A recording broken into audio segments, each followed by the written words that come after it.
Today's Slanted Lens lesson is a look at combining natural light and strobes on location. We're shooting promotional material today for Providential Heritage Academy and need both stills and video.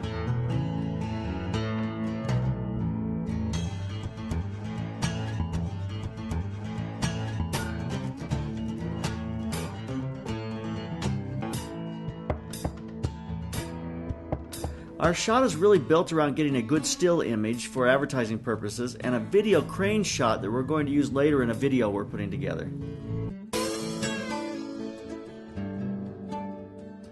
First, I'm going to use my iPhone app. It's called SUNSEEKER. I'm going to use this to see where the sun's going to set on the horizon. In the 3D mode, I can see exactly where it's going to set. It gives me an idea how I want to set up my shot. I'm going to set up the scene so I can use the natural light as the key light on the faces of our people and on the wagon. I want the sun to be just behind them from the camera's point of view, so it casts just a little bit of shadow on the camera side of their faces. I don't want it too far back or they'll be too dark. If the sun's too much ahead of them, too much towards me, it's going to flatten the light out and not be very interesting. The sun needs to be just behind them so it creates a nice rim. The only way to control this natural light is to move our subject, to rotate the scene. Rotate the wagon, our people, and the gravesite. I rotated the grave and the people several times until I got the natural light in the right position to act as key on her face. She has a nice rim light now from the camera left side. It's going to be a perfect light for our video, and we're going to shoot some stills with it as well. Let's take a look at our crane shot.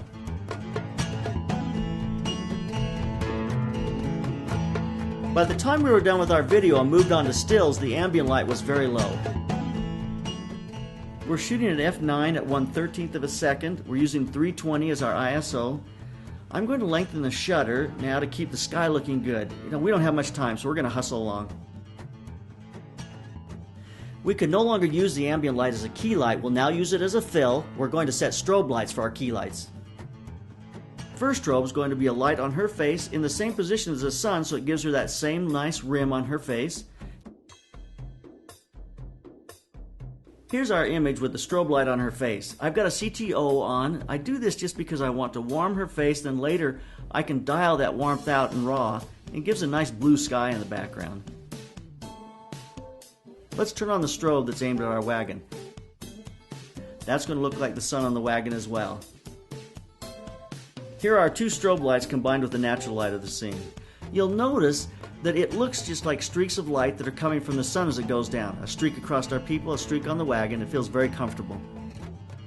I'm going to use the natural light as a fill light and then drag the shutter to burn in the sky. We didn't have a lot of time to pull this off, so we had to shoot really quick. Here's the image the way we shot it out on location. We're going to take it into Photoshop, remove about 1,000 degrees of warmth. That'll neutralize the faces and give us a nice blue in the background. That'll take us to our final image. I really love this shot we did with just natural light. It has a great feel. I like the image, but I feel like it needs something. So I went to Nik Color Effects. I used Pro 4, and I added some tonal contrast. I love the look. It just gives it the right amount of contrast to the image, and it gives it kind of a painter feeling. I really like the look. It was really a crazy day today, but we got some great footage. We got great video, we got great still images.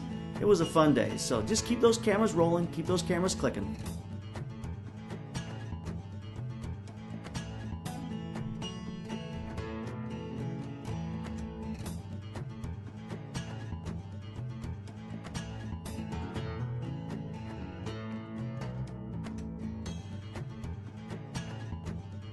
For a complete understanding of strobes, go to theslantedlens.com to purchase our DVD.